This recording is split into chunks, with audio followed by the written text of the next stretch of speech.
Good morning and welcome to the Mid-Maine Chamber of Commerce's Business Breakfast Series. My name is Kimberly Nadeau-Lindloff. I'm the President and CEO of the Mid-Maine Chamber, and it is my pleasure to welcome all of you here today. Before we begin our program, I want to take a moment to thank our 2025 Business Breakfast Series sponsors.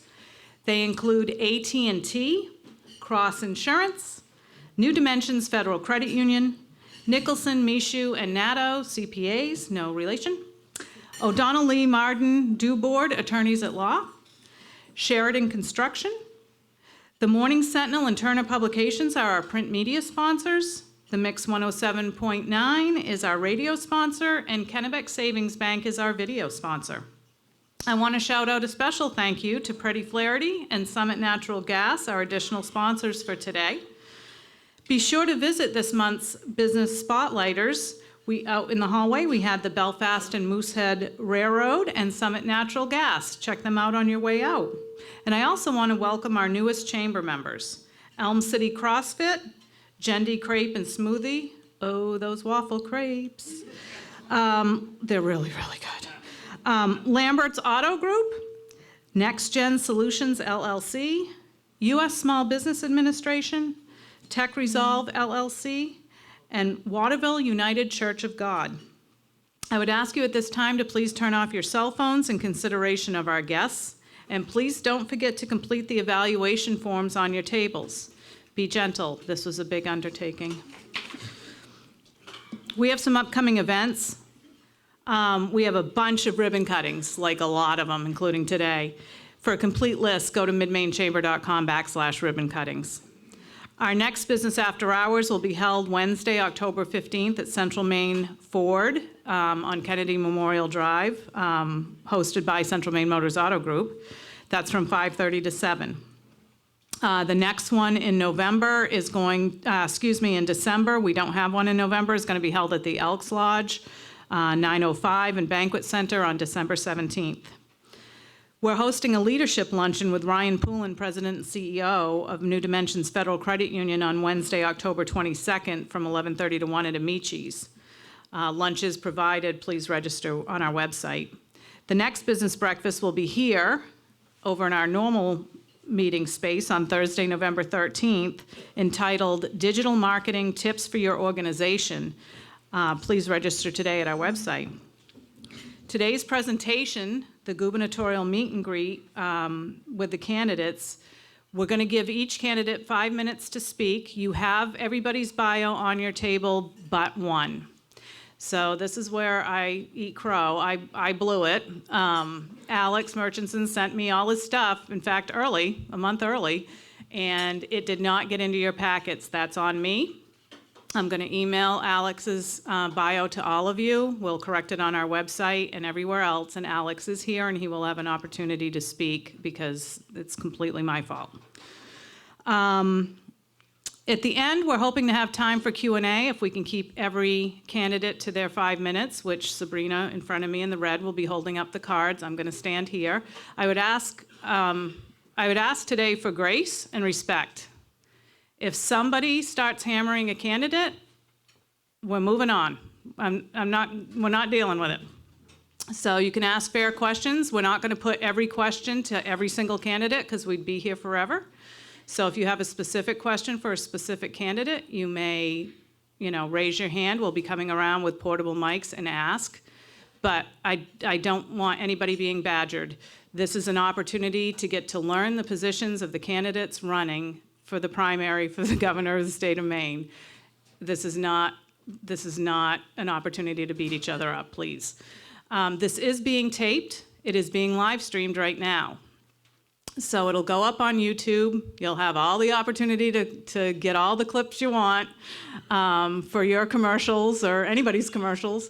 But we ask that you please be respectful. Let's see. That is it. Okay, so what I'm going to do is I'm going to pull 3 names out of here. The first one will go first. The second one, the first one will be at bat. The second one will be, yes, how's that go? At bat, on deck and in the hole? Okay. Sorry. I'm a football, basketball girl, not a baseball girl. All right, first person. Rick Bennett. So Rick, if you please come up. On deck. Jim Libby. In the hole. Ken Panett.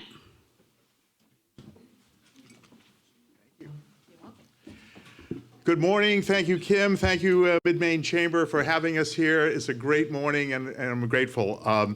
Thank you for everybody for being here today. I'd like to cover three things, if I have time. One is why I'm running for governor and running as an independent.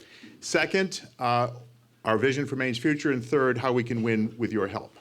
So first, why I'm running. I'm running for governor because Maine needs a different kind of leadership. A leadership grounded in integrity, not ideology, a leadership that unites us around our shared values, and a leadership with the experience and a track record of getting things done. Now, you've got my bio, but it matters that Maine's next governor has worked both outside and inside government.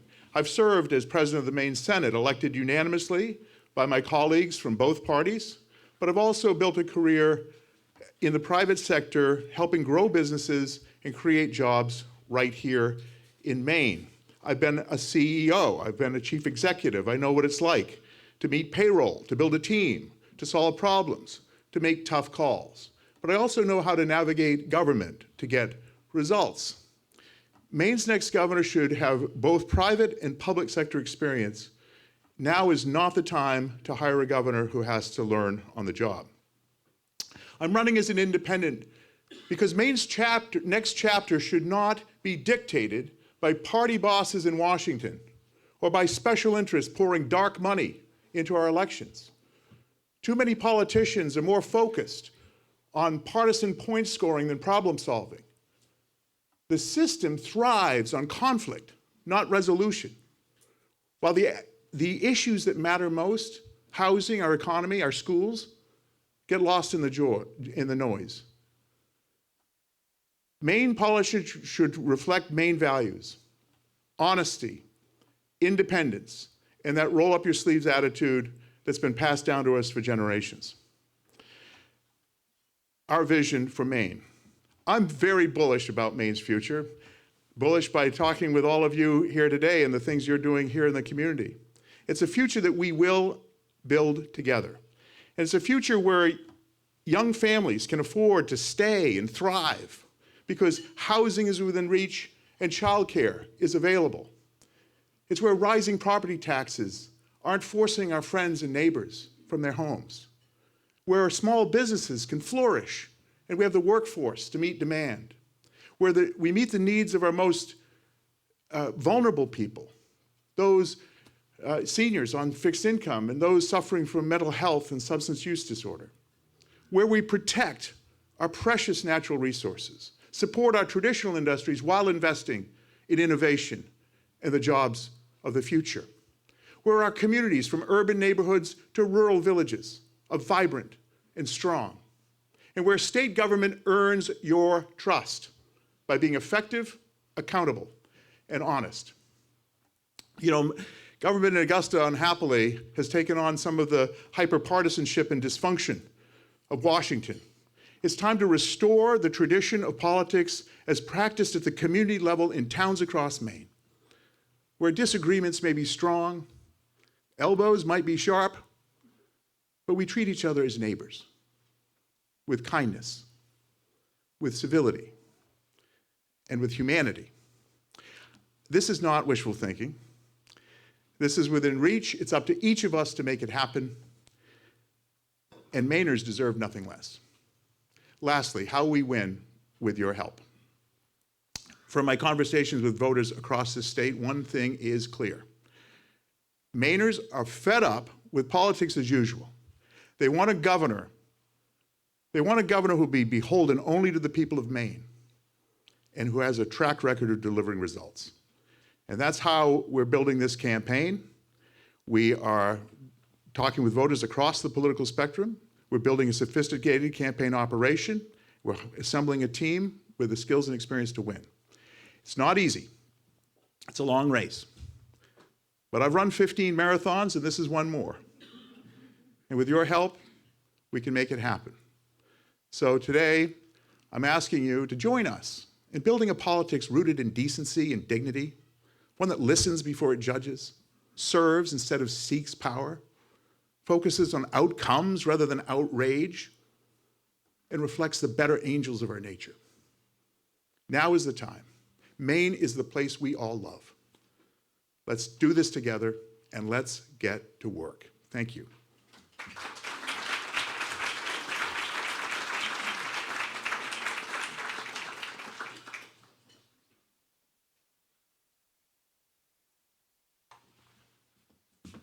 Thank you, Kim. I figured I better come up here quickly since there's 15 of us. Well, I want to thank Rick Bennett for recommending that you get somebody with both private sector experience and government experience. That would be me. And you, Rick. And you. Yes. Yeah, and I've enjoyed working with Rick Bennett for many years, and also many of you in this room. And I've done so as a state senator. I've done so as a state representative. I've done so as somebody that's working over to Thomas College and really trying to make a difference over there, and somebody who's worked at Colby College as well. So lots of great times I have spent 24 years in this region, and I feel very fortunate and blessed to have been in that kind of a position. So I'm running for governor because we really need some change, and I'm coming up here to talk to you about issues and just kind of a change in the dynamics when it relates to those issues. So, I mean, as opposed to speaking about me, I want to speak about something that really matters. Every single person in this room has a stake in what's going on with a natural resources advocacy group purchasing 4 dams, every single one of you. And the purchase of those dams might take for granted somewhat the amount of not just the jobs that are associated with SAPI but the whole region, because I have lived through, living close to Westbrook, the disappearance of paper company, paper industry jobs, and what happens there. And so one of the things I want to make sure that I emphasize is that I talked to a couple people today and said, geez, thanks for putting that bill in the other day that maybe addresses some of the problem. I'm thinking about maybe the importance of a 10-year moratorium. Thanks for going up to Skowhegan and talking to those folks. Thanks for talking to the people at SAPI. I've done all of that. But you know, I'm here to tell you that any single person in this room, including the other candidates, including people in the Democratic Party, who wants to know what happened in those meetings, be a part of those meetings, I invite you. I invite you, because we all have a stake in it. What I have experienced in the last 2 terms is not the same thing that I experienced in the 1990s when I was both a member of the House and the Senate. I don't think the 2 parties have worked very well together. And I'm not blaming that on anybody. I think that would be the wrong thing to do. What I'm going to do is to tell you, how do I think that we can get around that? Well, one of the things that I want you to know is that if you support me and elect me, I will use an important power that the governor has, the power of the veto. I will not just extend vetoes, but it's the knowledge before a bill is heard that there may be a veto coming that does force the 2 sides to work together. And there is nothing better than divided government. I mean, if you're selfish, and sometimes I am, I have to be honest with you, I would love to see, the Republican Party takes all 3, gets the trifecta. I like working with people of all minds. And I'm not here to pretend that I have every single answer to every single problem. But what I can tell you is that I have experience addressing those problems. For example, the business equipment tax rebate program became Betty. A lot of the businesses in here have taken advantage of it. That's a program I wrote and worked with the governor to make sure that it happened. Another good example, and probably the one I'm the most proud of, I joined a Democrat senator in co-sponsoring, writing, and serving on the board of the Jobs for Maine's Graduates program. And I'll never forget when we decided at Thomas College to house the Jobs for Maine's Graduates program, I didn't tell Lori LaChance that I was involved in creating that, and I was on the inaugural board. I didn't even tell her.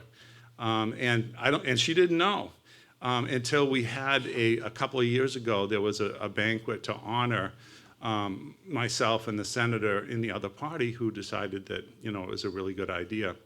It's in more than 100 schools. It helps students understand what their futures might be like. It teaches people so much about the difference between a hands-on opportunity and one that's more academic in nature. And when I say that, and I want you to think about this very deeply. A lot of people in this room, including people in this room, feel like the free community college program was a really good program. Well, I'm here to tell you that I support a first-year promise. I don't support a free community college system. You know why? Because Thomas College's future was threatened by that. And I work there. And there are many other private colleges in Maine.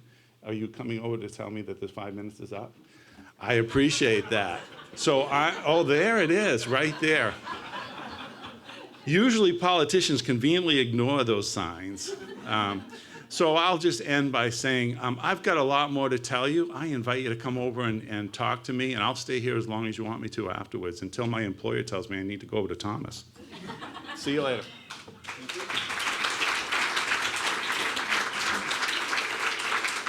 Ken Panett?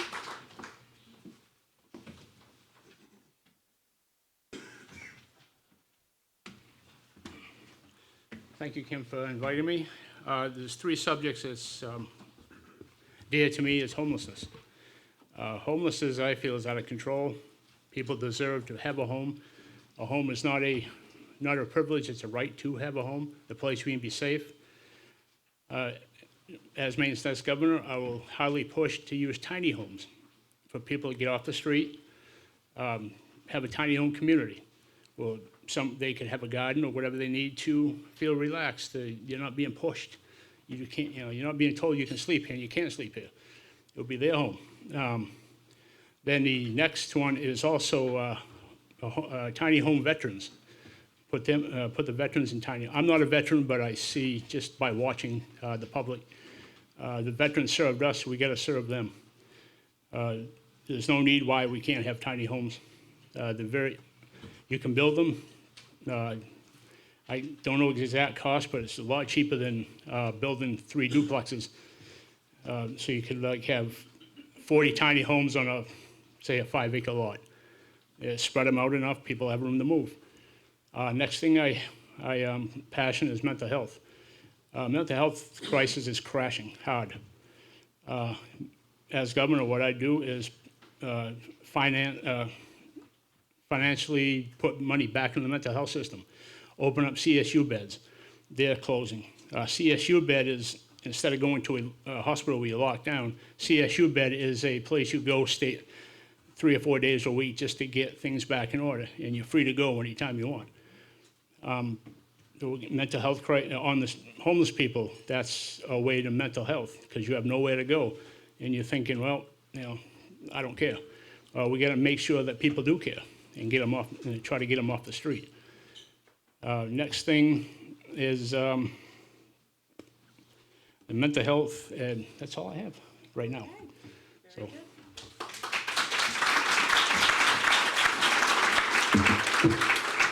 Thank you, Rick and Jim and Ken. Okay, up to bat. Jason Cherry. On deck. Bobby Charles.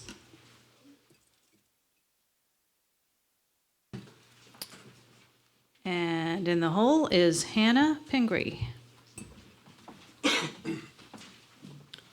Good morning, everyone, and thank you for the invite. I sound a little sick here, but it's allergies, and I work all nights. I'm a data privacy attorney, which is a bit of a rabbit hole.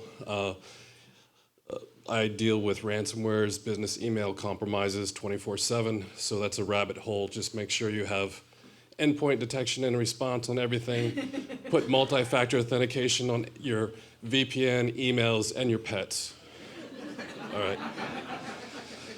I'm a new face, obviously, and I promised myself after retirement from the FBI, I'm an FBI agent for 20 years. I was an assistant section chief for 430 people and a budget of $150 million. My entire January is to do zero-day budget, is to work with all the employees. So Harvard Business has 30 people per supervisor. I had 60 and 430. So being organized, having the project management skills, senior executive skills, knowing government contracts, time and materials, that's the executive powers that I've held under a pressure cooker. And I do that now. And I hope to bring that same business expertise back to Augusta. I know that right now people are not crazy about parties, obviously with the national parties kind of melt down. I mean, everybody has to say, look, are you going to represent us, or are you going to represent the Church of the Donkey or the Church of the Elephant? And people are tired of that. And I have no bad blood in Augusta. I'm going to go there and do what I did as a senior executive, and that is to work with people, to listen to all perspectives, and to move forward with housing, with energy, with poverty. None of these things can get fixed if people are fighting some useless culture war in Augusta. I'm also a critic of business regulations that make no sense. I defend my clients all the time. They're businesses. They have to deal with nonsense these days when people are just papering a file. Some of the things that need to be fixed here in Maine are just basically putting everything on a virtualized network, securing it, getting it multi-factor authentication, and using the ticketing system and business analytics there in Augusta so that I know what you need from me. Right now, I'll give you an example. The law bar is an office of examiners, office of overseers, and a private. It needs to be put together. So that, if you ask for something like Freedom of Information Act, it goes to someone's email, and if they're not there, it dies. So there's a lot of things that need to be fixed technologically with our government, securing our schools, but working with everyone. If I have the honor of winning the primary, I'm going to promise you that I'm going to work to make us have an independent attorney general. 46 states get to vote for their own attorney general. Here in Maine, we still have the territorial form of government where the attorney general answers to a powerful few legislators. So 46 states have their own attorney general, and so should we. I know that the bipartisan, the chief election official, that person should be voted by a bipartisan bar or electable. This is more democracy. I'm a Jeffersonian Democrat. I believe in states' rights. I believe that we need to be strong as Maine, and that our media and the people that support us are also out for Maine, which I would be. Thank you very much.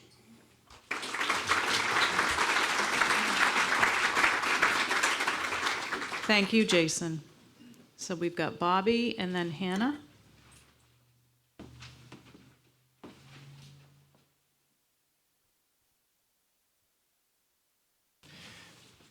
So first I want to thank the Chamber, and I actually, in a sort of an anomalous thing, I want to thank everyone in this room because you obviously care about the state of Maine.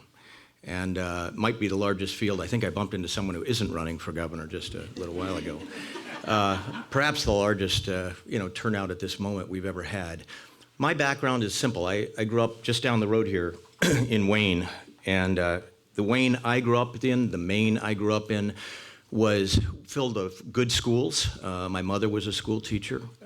We had safe neighborhoods. That was a standard. And we had an affordable life. That's the way everybody could make a good life.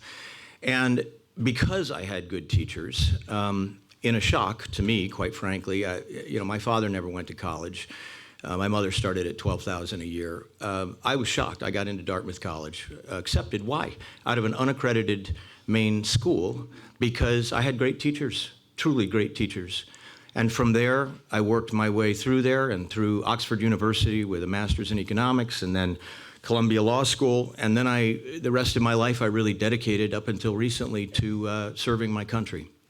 I never imagined that the things I went off to do, which I sort of thought were a series of lightning strikes, incredible things to be able to do, would somehow vector to this moment, but I think they do. Reagan White House for 3 years, Naval Intelligence Officer for 10 years, taking down big drug trafficking and terrorist networks, eventually being an Assistant Secretary of State managing a $2 billion operation, which we both made efficient and made work. And at the end of the day, I come home here to Maine. I also ran a company for 25 years, but I come home here to Maine, and I find that the state that I left is not the state that I came home to. Shockingly disordered. A state in which we have 10,000 overdoses a year. When I was in high school over in Winthrop and then later graduating Maranacook, we didn't have any of these overdoses like this. We have drug trafficking organizations all over the state. We have an unaffordable state. We have energy costs that are out of control. We have public safety being, in my opinion, deprioritized. We have taxes that are the worst in the country, and our schools are actually also the worst in the country, sadly, on the numbers, NAEP. 75% of our kids can't read at 4th grade level. 74% of our 8th graders can't do basic math. So one of the other things I discovered is we have a deficit of hope here in this state. People have become disillusioned by what they have to experience every day. The median income for those under 35 is $200 a month below median rental. How do you make the American dream happen if that's the norm? So here's my bottom line. We don't have to live like this. As a governor, and I honor everyone in this room who is stepping up to do this job, as a governor, we can start funding, not defunding the police. We can roll back the mandates that have dramatically increased property taxes. We can cut income taxes. We can cut business regulations. We can get rid of the red tape, and we can make math and reading a priority, not woke ideology in the schools. So at the end of the day, I guess my message is, because we can only say so much here, go look us all up, go look at what we offer. I believe that we are living in a state which is the most wonderful state in the United States if you just peel back the top layer, get the government accountable again, put integrity at the top again. And I think that our kids and our grandkids have a chance. That's what I will do as governor, give them the chance to live in a state that is also, again, once again, safe and prosperous and affordable, and a place that doesn't have a deficit of hope. You know, I'll end with this. Growing up in a little elementary school, they taught us to envision the possible, to imagine the possible. And frankly, everybody in this room is pretty successful. You did that because some teacher gave you that idea, and then you believed you could do it, and then you worked your tail off to do it. I want Maine to be that place where the American dream is again real. And I truly believe that with the hearts in this room, we can get this state back there. It's not there now, but we can get back there. So let's fill the deficit of hope with solutions. That's my promise to you. I will give you everything I've got. I sleep 4 or 5 hours a night. I have done that in every major job I've ever held, from Assistant Secretary of State to running a business to being a Naval Intelligence Officer all over the world. So thank you.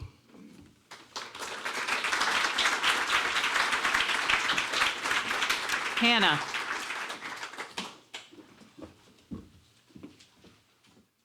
Good morning. How is everybody? Thank you, Kim. Thank you, Mid-Maine Chamber, for having us. So we were advised to skip our bios, but in case you didn't read the fine print, here is the Cliff Notes version of mine. I'm a mom of 2 great kids. I was born in Belfast in 1976, and I was raised on the offshore island of North Haven. I've spent the last 24 years in public service, serving as a state representative, chair of the Health and Human Services Committee, majority leader, and I also served as the youngest woman in the country to be elected Speaker of the House. I've chaired my local school board. I've run a small business, literally the hardest job I've ever had. And I've spent the last 6.5 years leading Governor Mills' Office of the Future. I grew up in a town of 400 people, one of the smaller of Maine's 482 communities. When I was growing up, a lot of us have said this, my parents both volunteered to keep the ambulance service running.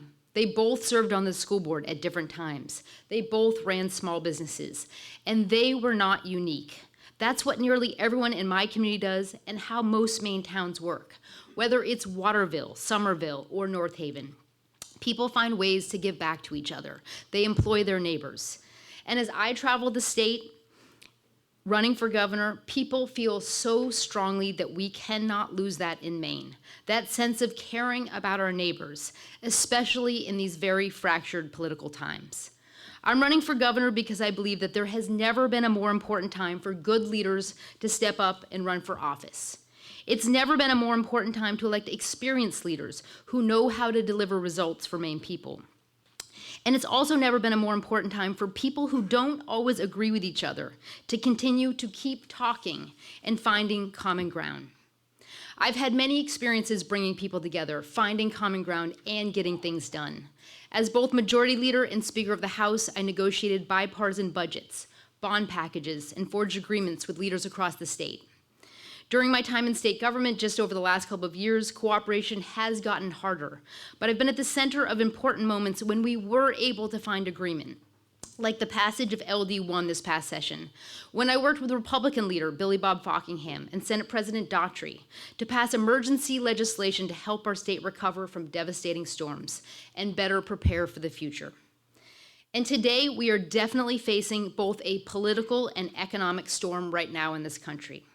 Costs are going up nearly across the board for health care, property taxes, energy, and housing. Families and businesses are struggling. We know tariffs and cuts to healthcare in DC have made it worse. But regardless of what's driving costs, Mainers just want us, those of us running for office, to do what we can to make the lives of families and businesses easier. And as people in Waterville also know all too well, our healthcare system is truly teetering. There is no silver bullet answer, but we are going to need big and creative solutions to lower costs and ensure access. I've been meeting with healthcare leaders around Maine, especially in rural areas, and we know the solutions are going to need to be bolder to stem double-digit increases in insurance rates, to ensure access to primary care, and keep rural healthcare facilities open. I'm also a mom, a former school board member, and a focus on education is desperately needed.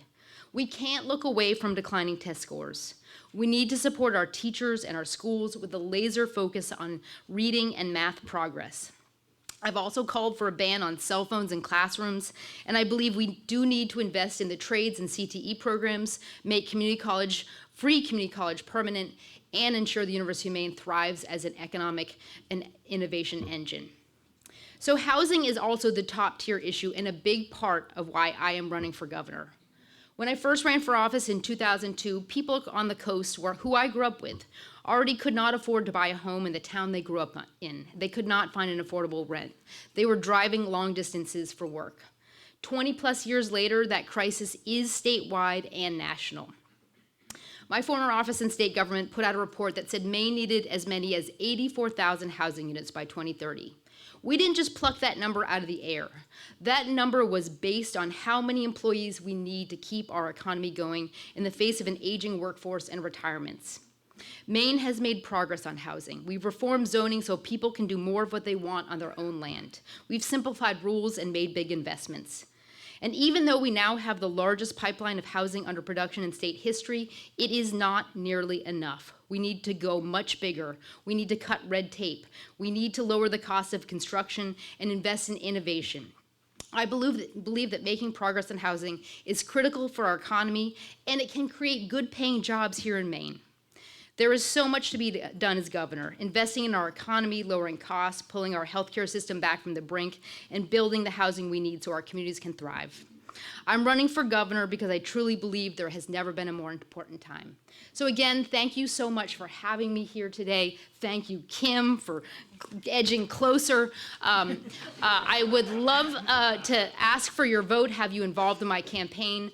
HannahForGovernor.com is my website. And again, thank you so much for having me here this morning.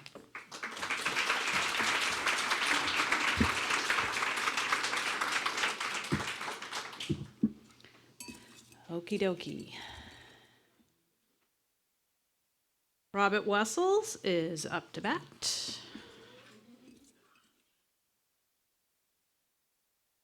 Alex Murchison is on deck. And David Jones is in the hole.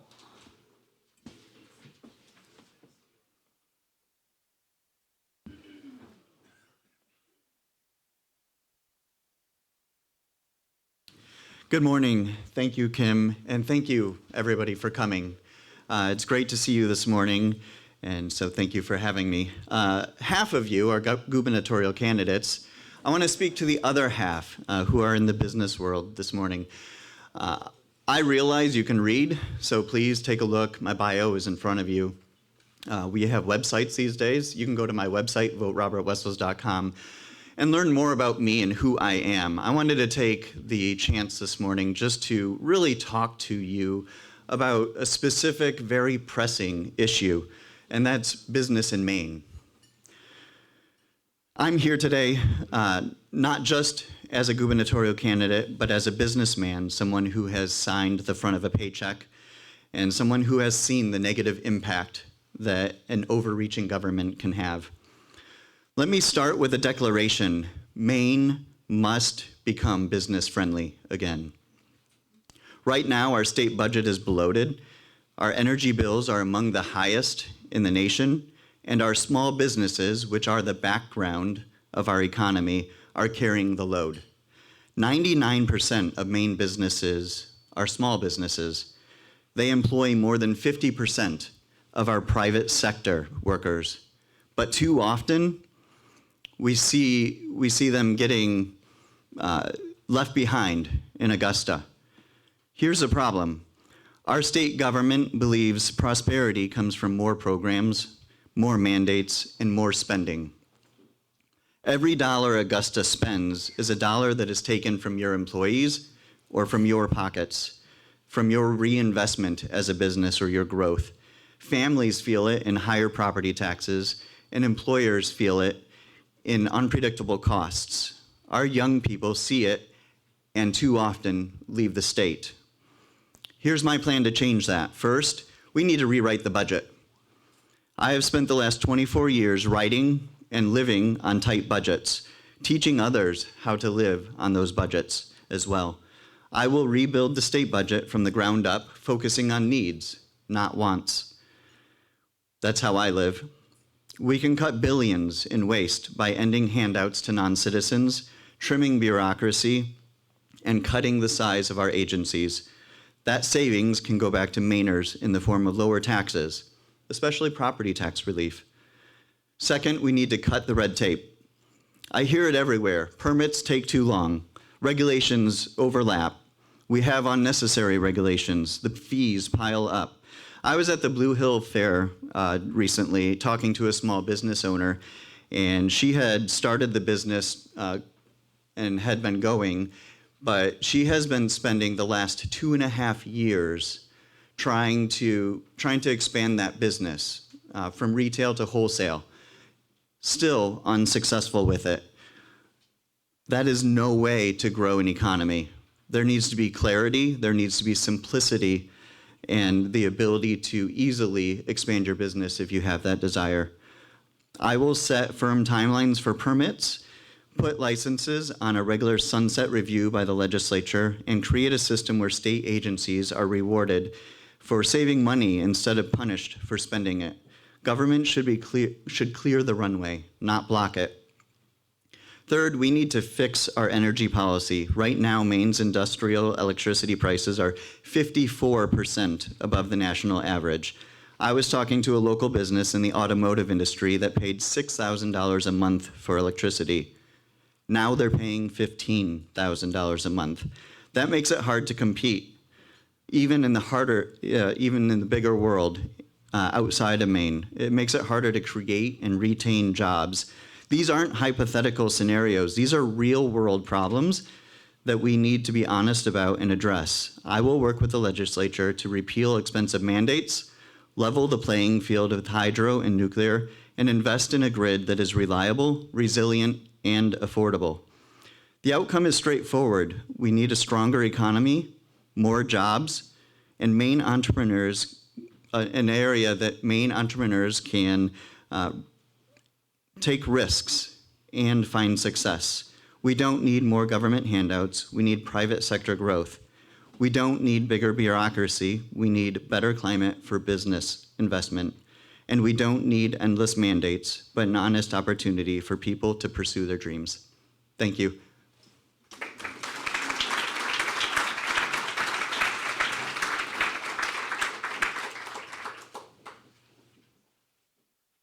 So Alex.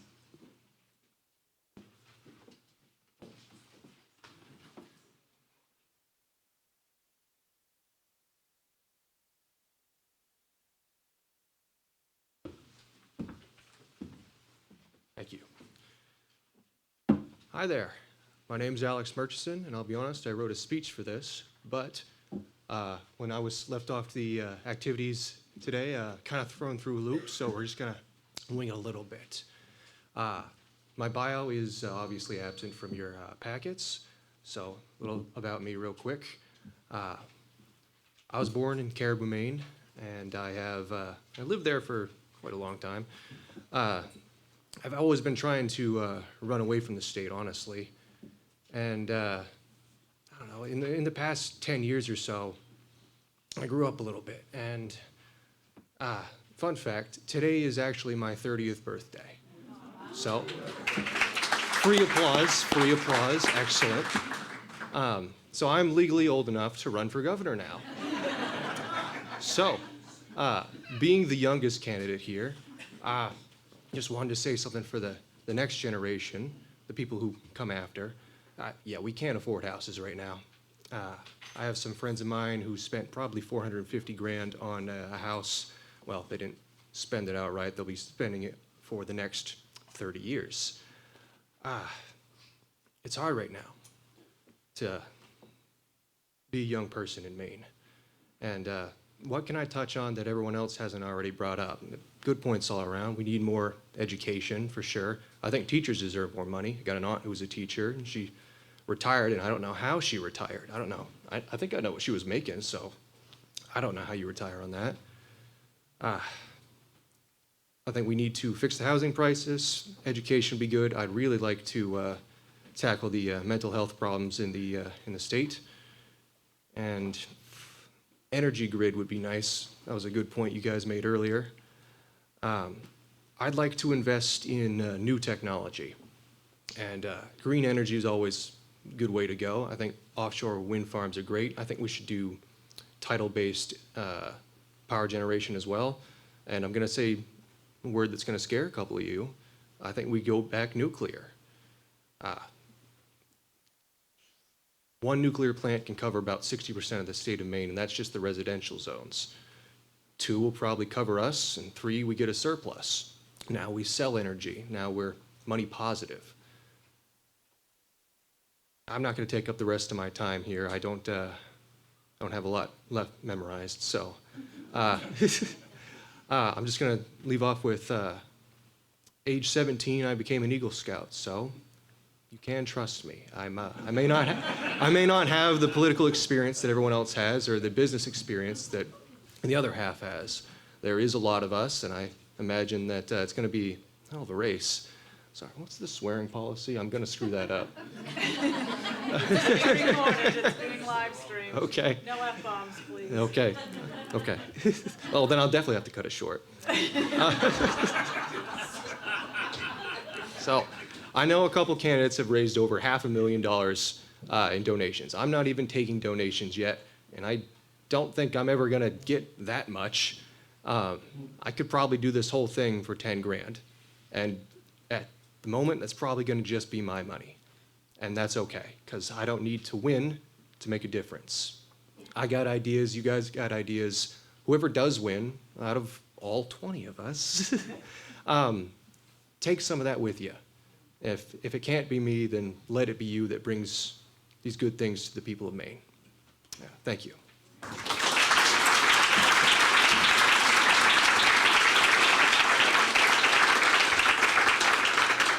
Thank you, Alex, and happy birthday again. David Jones.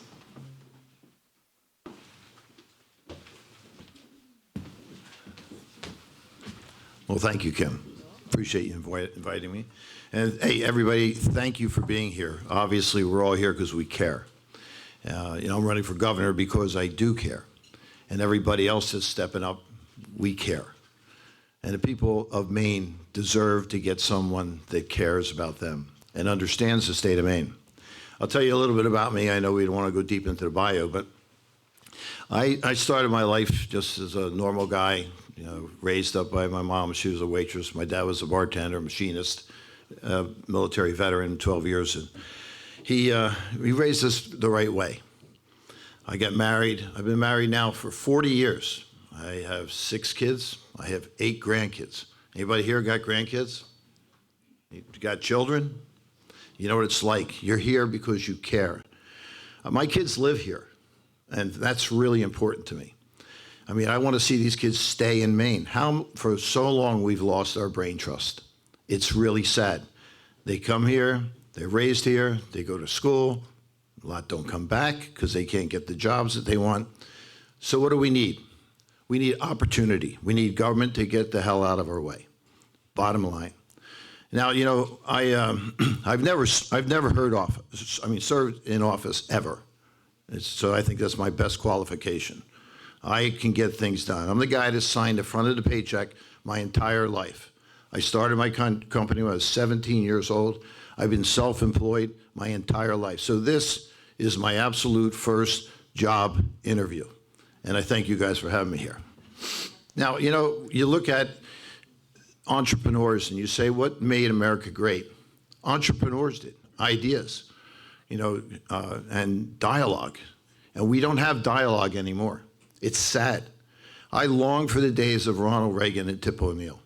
I think a good idea, whether it comes from a Republican, Democrat, or an independent, is a good idea. And we have to stand behind it, regardless. All my life in my businesses, I own F.O. Bailey Real Estate. It's Maine's oldest continuous running company. It's 206 years old. It's 1 year older than the state of Maine. I'm the 4th owner in 200 years. Why has that company been able to stay around for so long? Because we listen. The people that work for me, we listen. And when we hear a good idea, regardless of who's coming up with it, we run with it. And that's what we have to do in Maine. This partisanship that I see today, it's disgusts me. For 20 years, I've been doing a radio show with Ray Richardson. I don't know if you guys listen to the show. Anybody? Shanna, I know you do. You've been on a bunch of times. But we have people from all walks of life. And for 20 years, my brain has been listening to these other politicians and the ideas. And I don't think anybody goes to Augusta with the intentions of doing bad things. I mean, honestly, it's not like it's a high-paying job and, you're there because you care. But we need people that understand business. When you're transacting dollars, you're conducting business. And the programs that we support, they have to make sense. I tell people, when you reach into your pocket and you hand somebody your money, make sure you're getting something of equal or greater value. If not, run for the hills. We just can't spend our money on bad projects. I'm not for wind. I'm not for solar. And I'll make that perfectly clear. The idea of blowing the tops of mountains off, of tearing down acres and acres of trees and putting solar fields that we have no idea how to dispose of doesn't make any sense to me at all. I am for nuclear. I think small modular nuclear devices are the answer for here in the state of Maine. I'll close with this. I'm running for a reason. And my granddaughter and my grandson were sitting with me one day and they said, "Hey, Papa, why are there bad guys in the world?" And I said, "Well, there's always going to be bad guys." And she said, "Well, why do you want to fight bad guys?" In my office, there's a picture of Mel Gibson from Braveheart and in a kilt. I wore a kilt one time, and she swears that's her papa. And I said, "Well, why do you think I want to fight bad guys?" And she said, "To make it a better place for me and all your other grandchildren, And that's why we're here. We want to make it a better place for the people here in the state of Maine. With your help, and we work together, we can get this done. Thank you very much.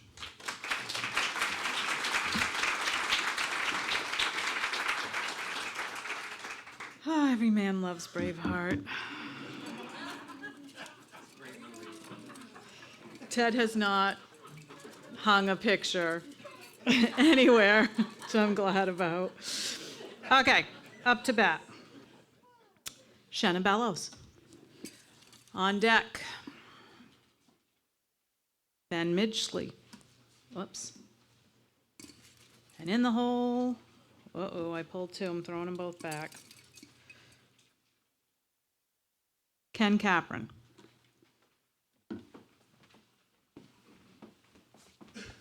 Thanks, Kim. You know, my great-grandmother was Scottish, so I like Braveheart, too. Good morning, and thank you to the Chamber. Thank you to Kim. Thank you to Katie and my home chamber, the Kennebec Valley Chamber of Commerce.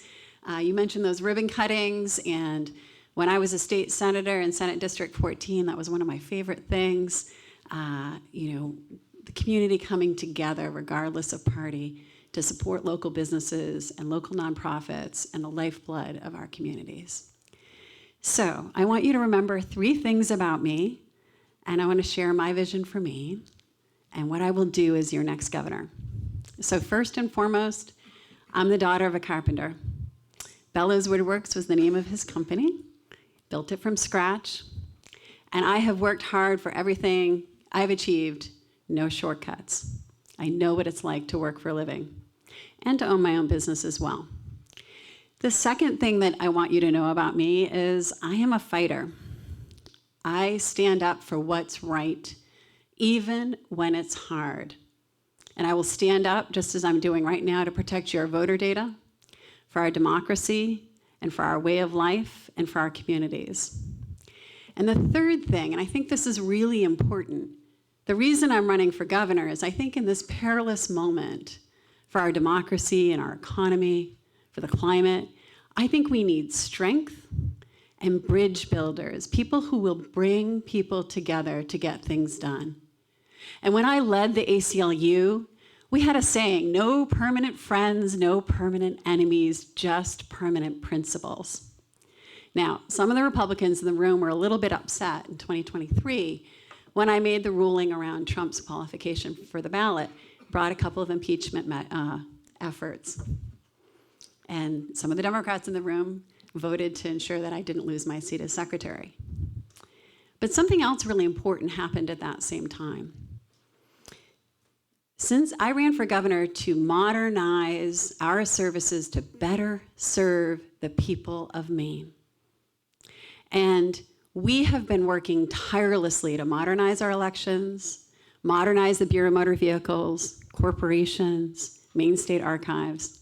And even as that debate was happening, I was working with Republicans, including in this room, on the Transportation Committee for modernization initiatives to fund the BMV. And so folks talk about what's broken in Augusta, but I am really proud that the budget initiatives that I've brought to transportation, that the bills I've brought to modernize, an election security bill I brought in the spring, we have had unanimous consensus, bipartisan support to get those through. And that's how we've served business interests from the beginning of my tenure. You know, I had a 100% record with the Maine Realtors when I was in the state Senate because I do think that property is really important. And I've been doing a listening tour, and I think property taxes are probably the #1 issue in this election because property taxes are out of control. And the Realtors told me we needed remote and online notarization. So I brought together a working group with Realtors, credit unions, lenders, business owners. It was bipartisan. We came up with consensus, unanimous recommendations. We moved those through to serve that industry. Car dealers told me it was absurd that for titles, everything was paper.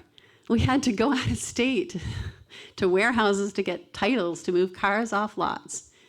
So again, I put together a working group of business interests, of advocates, of stakeholders, a bipartisan collaboration to implement electronic lien and titling. I've implemented automatic voter registration at the Bureau of Motor Vehicles, so when kids get their license for the first time, they can register to vote. I've implemented appointments at BMV, so if you don't have your real ID, make an appointment. It's about 60 or 90 days out. I've implemented online voter registration, secure online voter registration. So I know what it's like to run a business, to be a CEO, to be fiscally responsible, to cut red tape in government. I have done that. And to work, to set aside differences, to work on issues that matter, to move Maine forward. And that is what I will do as your next governor. Thank you very much.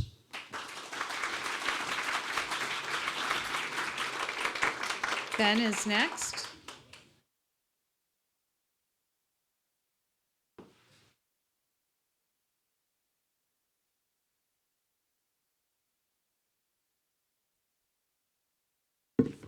Time starts now.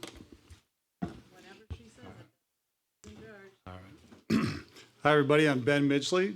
First, I want to thank the Chamber. I also want to thank all of you for being here. You're very patient people if you can listen to 15 gubernatorial candidates for 5 minutes. So thank you very much for that. It's a privilege to be on stage here and to be with these other candidates. It shows how important this election is. And I do want to wish all the other candidates the best of luck. It's a very important race for everybody. If you read my bio, you know I'm not a politician. I have not had an easy run in my life. I never graduated college. I've been on unemployment. I've been on food stamps. But through that, I managed to still run multiple billion-dollar companies. One of those I created and built from scratch, and that turned out to create 15,000 jobs in 48 states over that time. So I know how to figure it out. I know how to create structure and momentum and a very positive culture, which has always proven to me to be the most important thing if you're trying to accomplish something great. I've seen both sides of having nothing and then also having a good deal of success, and I think that's really shaped my perspective on things. It's allowed me to look at things, I think, from a different angle from most people. The platform that myself and my team are running on is the economy in Maine, which encompasses things like the state budget. Spending's our issue. We don't have a revenue issue. Revenues are fine. They're projected to flatten out now, but more than enough money to do the things we need to do. Tax policy, we're one of the highest tax states with one of the lowest average incomes. That's not a good place to be. And the business environment is very challenging right now. Cost of living in the state of Maine is rough. Electricity is far higher than it should be. Housing, insurance, these are all things that can be fixed. Opportunity in Maine, I'm very concerned that opportunity is slipping away for not just the folks who are working now, but especially for the younger generation. The opportunity to achieve the American dream in Maine is much, much harder than it used to be, and it doesn't have to be like that. Supporting law enforcement, we've dropped the ball on that one. Maine is in the top 10 of drug overdose deaths and drug overdoses and deaths. I'm sorry, to Bobby's point too. It's not a stat you want to be in, right? I'm sure a lot of people have been affected by that, or you know someone who's been affected by that. We lost our nephew to a drug overdose, okay? So this is personal, and we don't have to have it like this. Plus, our courts and our prosecutors are completely overwhelmed. They cannot keep up with it, and a lot of that is a result of policies. Educational improvement, we've talked about that a few times. That needs to be at the top of the list. We have 3 kids who've gone through the school system. One's still in it, during the period that we transferred from focusing on academics to teaching the whole child, social emotional learning. That has not worked well. I've always supported the schools. I support our teachers dramatically. Teachers work very hard and they are underpaid, but we can do a lot better in education, and we can do better preparing our kids for a future that maybe they can keep in Maine. There's some subcategories to that. Maine care is a big issue. We've got over 30% of the state getting some sort of state benefits. It doesn't need to be like that. You need to have a bridge for these folks to keep their benefits as they move off of the system. And then you get them to a place where they don't need those anymore. We have a plan for that. Happy to talk about that in greater detail. And you need business-friendly policies. Without small, medium, and large businesses succeeding and getting the jobs that come along with that, you can't fix any of this. You need a robust economy. We're not there yet, but we can bring that back, especially our primary industries. The good news, though, These are all policy-based decisions that have brought us here, so they can be fixed. Not circumstances that have been thrown upon Maine. It's going to take some time to fix these things, but being from outside politics, having the life experience that I do and the perspectives that I have, I think is a big advantage. In addition, the state's a large entity. You've got 14,000 people in the state, you've got 15 major departments. People depend on it to run efficiently and effectively. And having my experience running multiple billion-dollar companies, I think is a great advantage as well, because things that may seem complex to others will not seem complex to me. And that gives me a lot more time to focus on solving this issue and making sure things are better for all Mainers going forward. Thank you.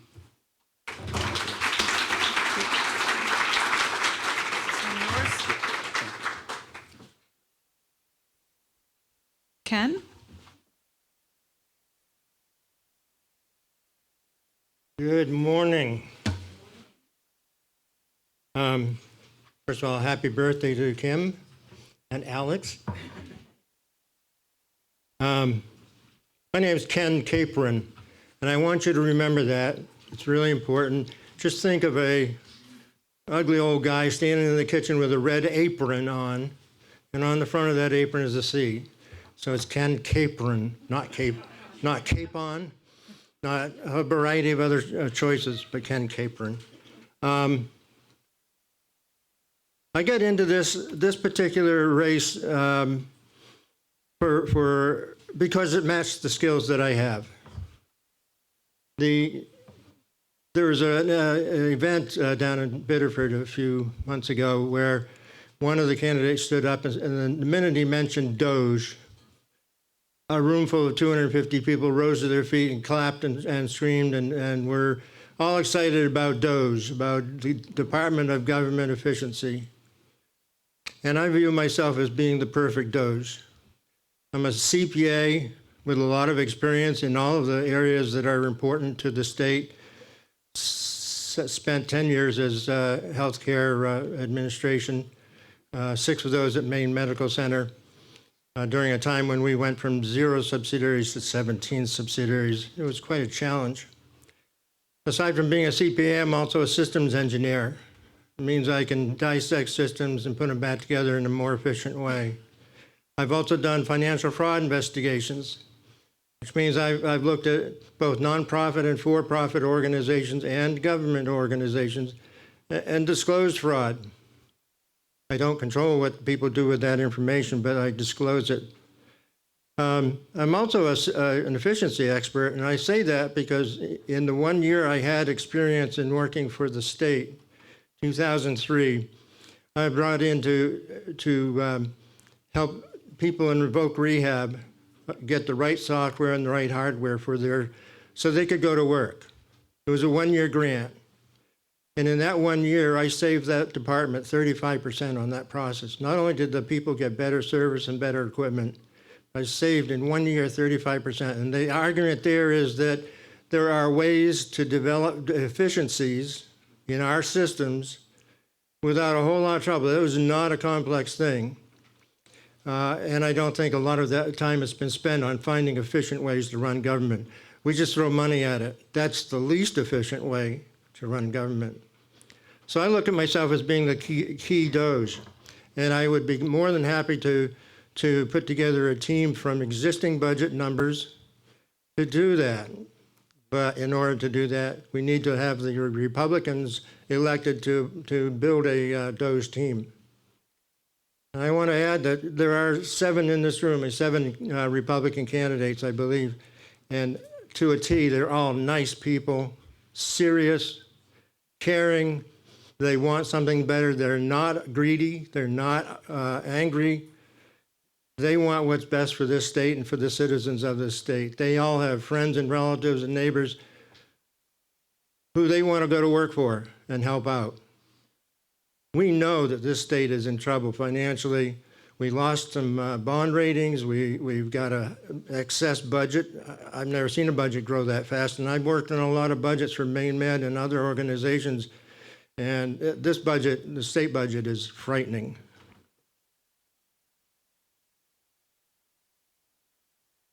So that's why I'm running. I did want to point out, next Wednesday, I'll be on WVOM talking about energy. Energy is one of the areas I am most concerned about. And at some point, I will take to task some people who have blocked some really good energy ideas in this state for their own personal gain, I guess. I don't know why. Why would you take a good idea and just ignore it or pretend it doesn't exist?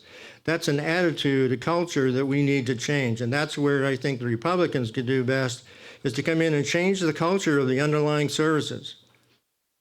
There are people who are not enjoying their work, but they show up every day because it's the only way they have to make income. So we need to take a look at the culture of the state.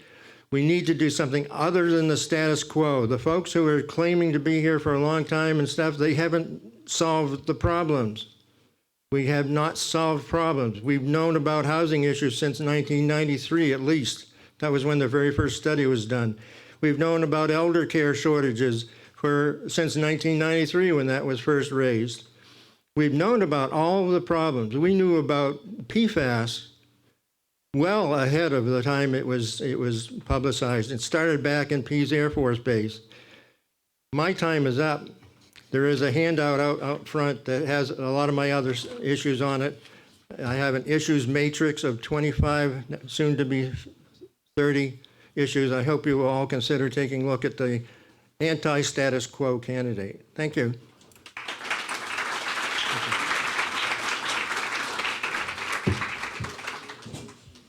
Okay, it looks like we're down to the last four. So, 1, 2, 3, I'm going to pull all four. So first up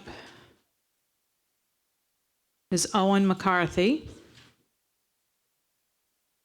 Second up is John Glowa.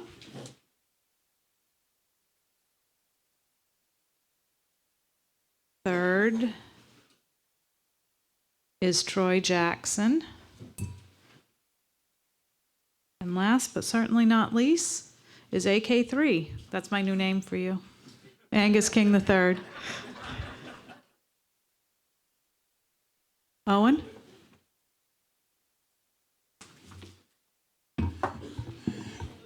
Well, thank you, Kim, and great to see everyone here, and really glad you'd have us all.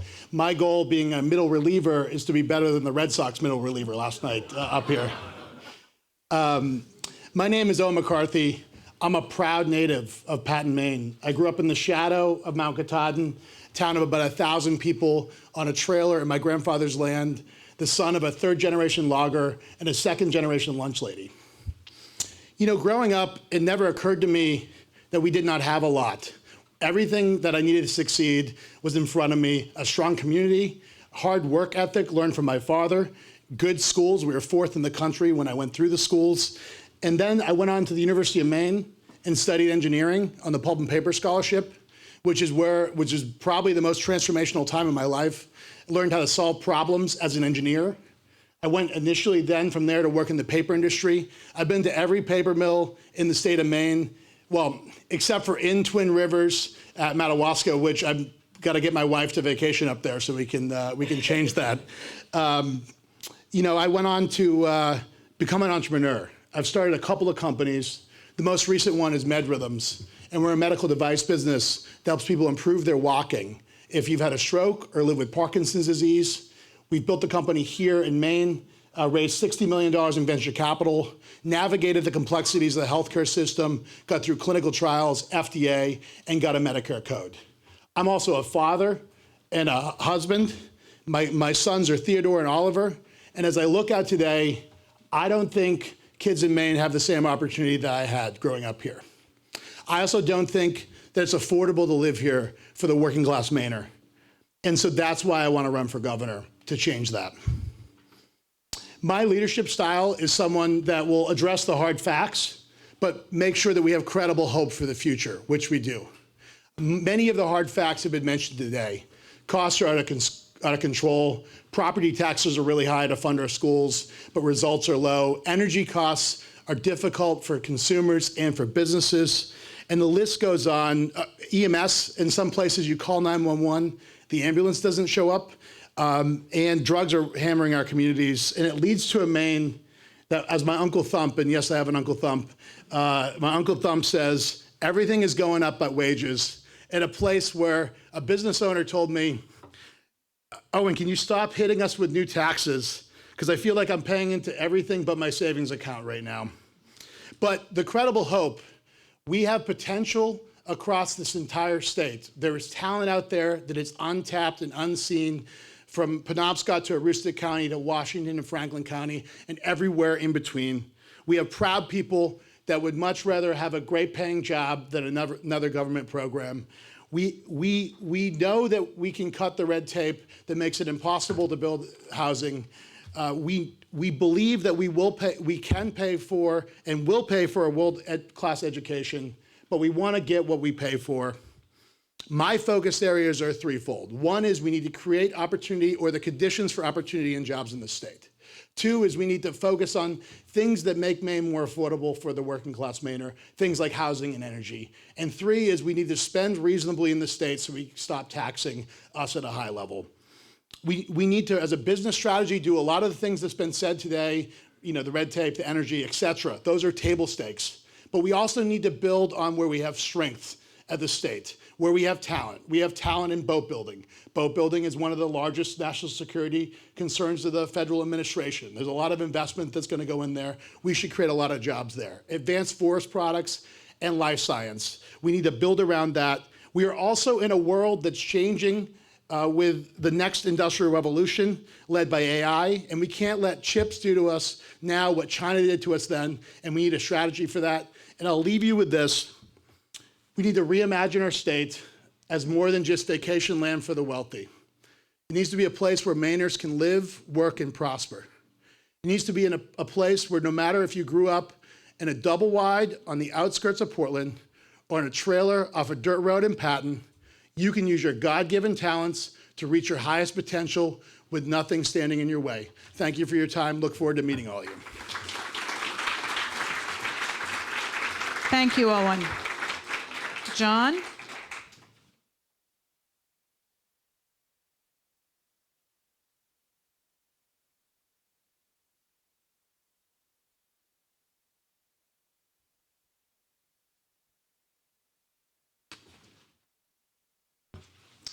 Good morning, buenos dias, and assalamu alaikum. I'm a seventh generation Mainer born in Presque Isle. I have a Bachelor of Science degree in economics, a master's degree in public administration. I worked in the executive branch of state government for nearly 30 years as a public servant with the DEP, and I currently sell paint at Home Depot. The shirt I'm wearing today has the words peace, love, and equality in it, and its rainbow colors represent diversity. This is my vision for Maine, and as governor, I will do everything in my power to protect Mainers from the federal government. And to the current administration in Washington, I say, leave Maine and our Maine way of life alone. To be blunt, Maine's government is a mess, and the next governor can either continue to ignore the problems or, as I will, work to solve them.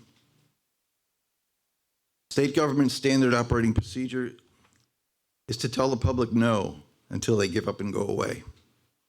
This nearly always works, and if government doesn't want something to happen, it doesn't happen. I have finally learned that the only way to change the government is to become the government. I'm running for governor to help make Maine's government a democracy, to give real hope to those who have lost hope, and to help make Maine what it can and should be for everyone. Maine's government is dysfunctional at best, rigged at worst. For example, there are effectively no system of checks and balances. Legislators know only what the governor tells them and wants them to know. And the legislature's government oversight committee is a farce. My years in state government, my environmental and wildlife advocacy, and my education have taught me how government is supposed to work. As governor on day one, I will begin to reform Maine's government.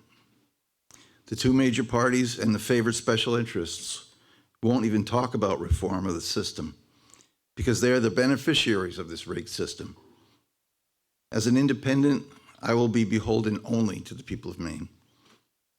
As governor, I will establish an apolitical blue ribbon panel of government experts to examine with much public input, Maine's constitution, statutes, rules, programs, and policies, and to recommend much needed and overdue reforms. As governor, I will establish within the executive branch an independent internal auditing team to continuously audit all aspects of the executive branch for efficiency, effectiveness, and compliance with the law. We must operate our government as efficiently and as effectively as possible. As governor, I will establish a direct line of communication between all state employees and the governor's office. In my administration, state employees will be encouraged to speak up and will no longer have to keep their heads down for fear of retribution. I will also work to repeal Maine's unconstitutional law that prohibits state employees from running for state office. As governor, I will recognize Maine's growing minority and immigrant populations by appointing at least one person of color to my cabinet. I will also support full tribal sovereignty. As governor, I will appoint a member of Maine's LGBTQ+ community to serve as a direct liaison with the governor's office. Hatred and discrimination of any Mainer must come to an end, and all Mainers must feel safe and protected. As governor, one of my main goals will be to not lose a single child to abuse or neglect. As governor, I will strongly support small businesses. Maine's environment is our economy, and small businesses are its backbone. As governor, I will work to get politics out of the executive branch and require that the laws of this state be administered fully and fairly. As governor, I will reverse government's priorities by helping those who need the help the most, including the homeless, the elderly, the sick, addicted, mentally ill, undereducated, and the otherwise marginalized. We must and we will put our people first. And as governor, I will pledge to reduce our street homelessness population to 0. I will support construction of so-called pallet villages as temporary shelters and public housing to ameliorate our affordable housing shortage. Now more than ever, Maine needs an independent leader who will try to work with all Maine people. As governor, I pledge to lead by example. I will hold weekly town halls to listen to all Mainers and to work to bridge the divides that are destroying our state and our nation. We must stop judging others by their politics and go back to treating people as we would want to be treated. This is the Maine I used to know, and this is the Maine we can have again if we want it. Thank you very much. Thank you. Troy?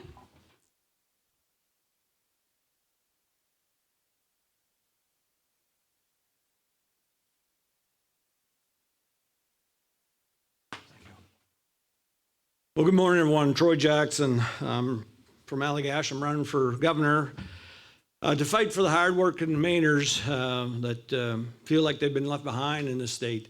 And it's interesting hearing people here today talking about different things.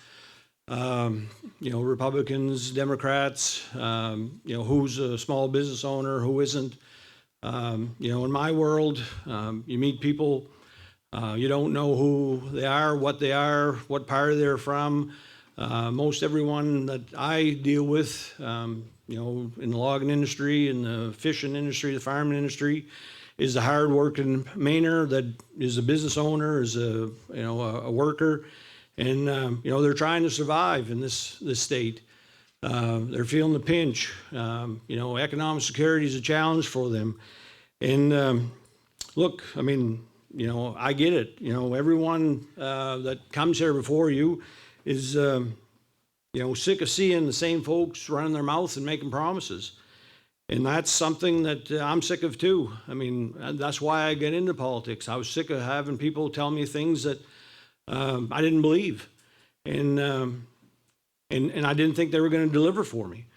And that's what, this race is about for me. I get into the legislature because I wanted to change things for the people I cared about, the people, the community I came from. And, I just wanted to be part of a team to try and change what I saw as injustice, unfairness, a state that could do better for people that I really did care about. And as much as you tried, there was always somebody that was standing in the way, somebody that had more power, somebody that wanted things to not change. You know, and things were working exactly the way that they wanted them to.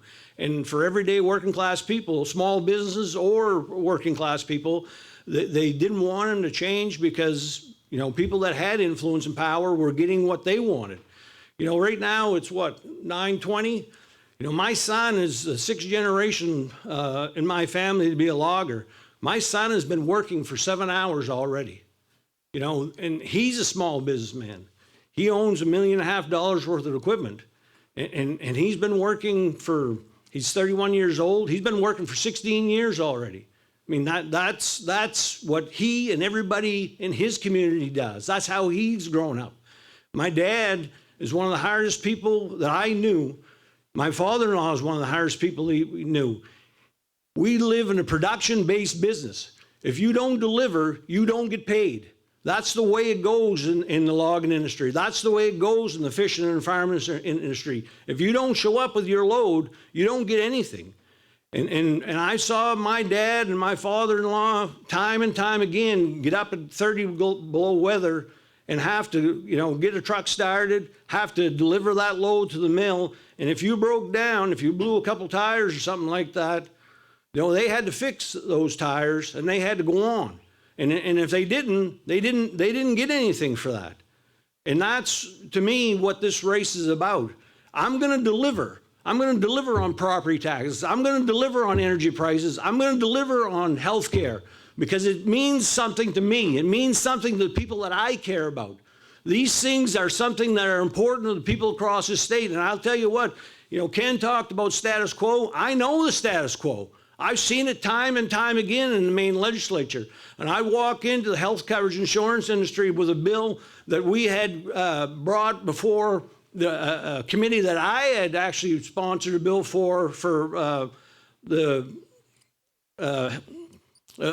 committee to look at prescription drug prices, and they came out with a recommendation, and we went before Big Pharma, you know, the ones that dumped opioids on us in a state like Maine because all these hard work people, and we were going up against Big Pharma. They had all the lobbyists. They didn't just buy one, they had all the lobbyists, and that was the status quo. That's what we were going up against. And that is what happens in Augusta every day. And you know what happened to that bill? And people were talking, look, I'm getting animated and passionate, but you know, Jim talking about he'd like to see, you know, Republicans, you know, take control. So look, I've had more bills vetoed by Republican governors or Democratic governors than anyone in this state.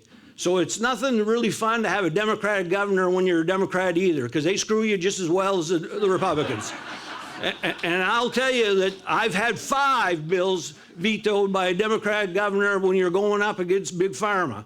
So that is why I am running for governor, because I want to change the system, because the status quo is not working for people like me and for people in my community and people across this state. And that's why I'm running, and that's why I want your support.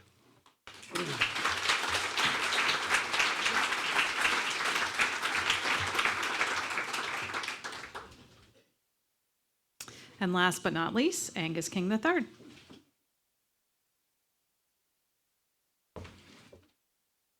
I was going to say I'm aware that I'm standing between everybody and a second cup of coffee, but I feel like Troy woke us all up. Hey, thank you, Kim, and thanks to the Chamber for having us all. This is an important moment, and I'm running for governor because life has become too hard for too many people here in Maine. But I think we can do a lot better with a fresh perspective and a different approach. Mainers have always been really good at making do, but the fact that this is an affordable place to be is a special sauce that we've lost in the last number of years. Life is just too hard. Heat, housing, healthcare, groceries, it's just too expensive, even if you work hard and play by the rules. But we still live in a wonderful place with great people doing unbelievably good things. And so I think there's plenty of opportunity for hope and optimism if we start doing things in a fundamentally different way. So let me tell you a story about different. Let me tell you a story about manure. I realized a few years ago that if we were going to have more clean air, more clean water, and clean energy here in Maine, we had to bring everybody into the solution. So I got utility folks and farmers and community and climate leaders and thousands of cows. And we took something that they had a lot of, manure, and turned it into something that we all need, renewable energy. And today, that project is heating thousands of homes and factories. It's lowering emissions here in Maine. It's creating some good jobs, and it's doing it all without adding costs to Maine families. There are two takeaways, I think, from that story. The first is that there is not a single poop joke I have not heard. The second, though, is that I know something about turning things around and getting stuff done. And I think that's exactly what we need in Maine right now. Housing costs have doubled in the last 5 years. We need to turn that around. Energy costs in the country have gone up 25%. In Maine, they've gone up more than 50%, and they're still climbing. We've got to turn that around. Healthcare costs keep skyrocketing. By one estimate, we spend $1.5 trillion a year just on the administrative piece of healthcare. That's not making anyone healthier. Put it differently, the healthcare industry sends 9 billion faxes every single year. 9 billion. I think it's been 9 billion years since I've seen a fax. We've got to turn that around. And on education, kids in Mississippi are learning to read more effectively than they are here in Maine. If all y'all want to hire Mainers in the workforce in the future, we've got to turn that around. These are big challenges, but I really believe that we can overcome them if we think about things differently and we can bring people together. Because look, these are not down east problems or mid-Maine problems. They are not urban problems or rural problems. They are our problems. And it's going to take all of us to solve them. And look, I'm not naive. I know we live in a very divided political climate. But I had an old friend named George Smith. Some of you may know him. He used to be the leader of the Sportsmen's Alliance of Maine. And one day a guy walked up to George and said, "George, I think you and I disagree on about 90% of the way the world works." And George, without missing a beat, said, "Well, let's get to work on the 10%. And I think we should follow that example. You don't agree with me on how to grow the economy? That's okay. Let's get to work on building more housing together. You don't agree on my plans for education? That's okay. How about we work together on cutting red tape and making it easier to grow a business here in Maine? Why don't we work together on lowering healthcare costs, and then we can duke it out on climate?" Here's what's worked for me. Applying common sense to the common ground we share, knowing how to get things done, and being accountable for the dollars and the results. That's how I built affordable housing for thousands of people that was actually affordable. That's how I built solar and wind projects across the country and around the world. That's how I built a renewable energy company inside a gas utility.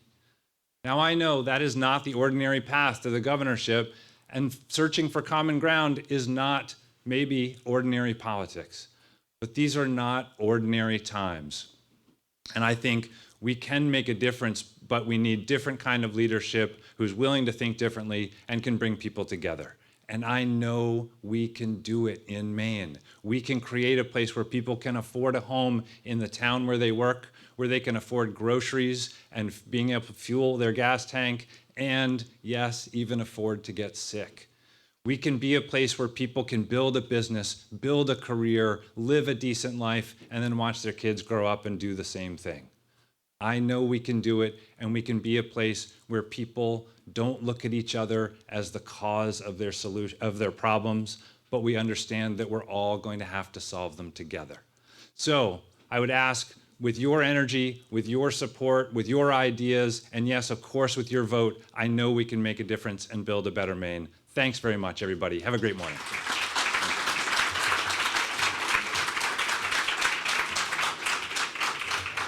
So we have 1 minute, which means we don't have much time for Q&A. I'm not sure if I'm upset about that or high-fiving myself. Does anybody have a question for a specific candidate? Please raise your hand. Okay. Oh, you do. Okay.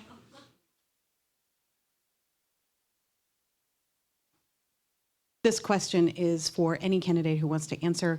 I heard a lot today about really important topics facing all Mainers, both future and present, and our businesses. I'm a dairy farmer, so I know all about the manure. I don't need to know more about that today. But I would love to know if anyone has any ideas how to make sure that Maine's food systems remain sustainable, affordable, available, and accessible to all who come here and all that want to raise their family here. Food systems, anybody want to tackle that that's running? Way in the back. We need to get a mic to you.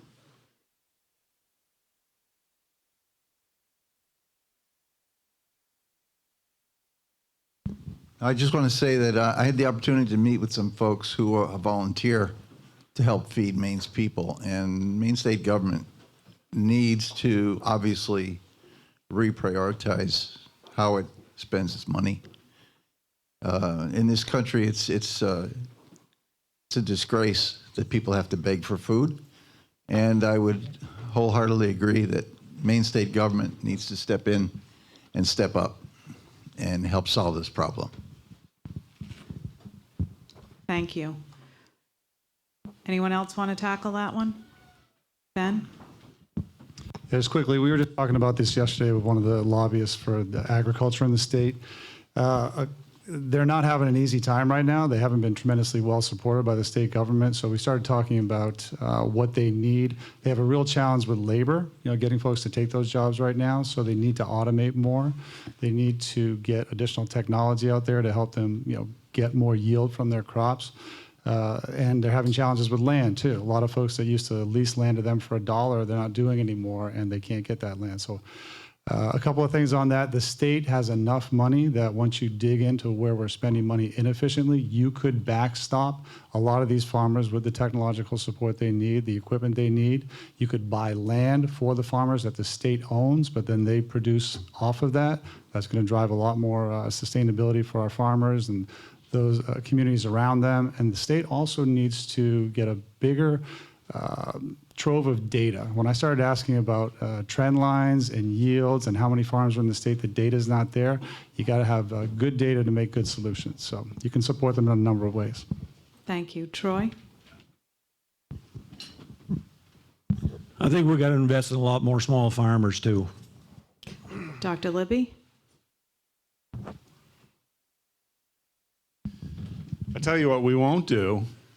We won't do what I told everybody not to do, and that is spread sludge that already has PFAS, and we knew about other chemicals, on farmers' property and reward them by paying them for doing that. That's absolutely one of the things we did wrong. And so, and of course, I've been effective at getting rid of MTBE and gasoline with the help of Angus King.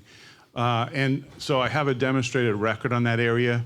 And we need to get government out of that sort of creation of a system that really is not positive and productive for agriculture. Thank you. In the back, Robert?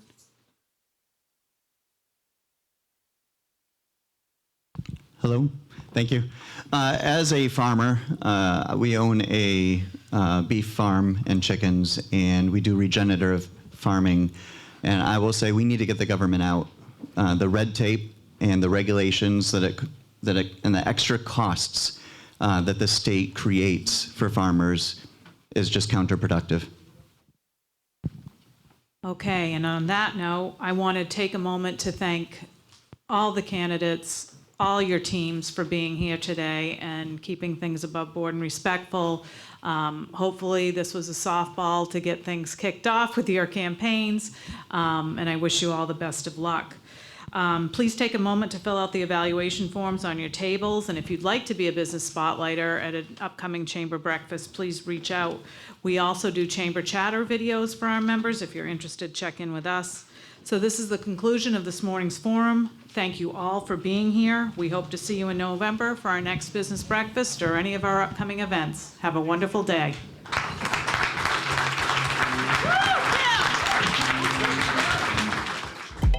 Do you want to get your business seen on the big screen? Have more eyes see who you are? Is your budget holding you back, keeping you from advertising your business? Maybe it's time you contacted Crossroads TV. inexpensive 10-day campaign, pinpoint accuracy for demographics and geography, and the ability to select some or all of their partnered streaming services. Call us 207-453-9895. Take your event to the next level with Crossroads TV. Professional audio and video production, multi-camera live streaming, audio system for your panels and entertainment, plus stunning video screen production on LED walls. High quality, seamless production, tailored to your needs.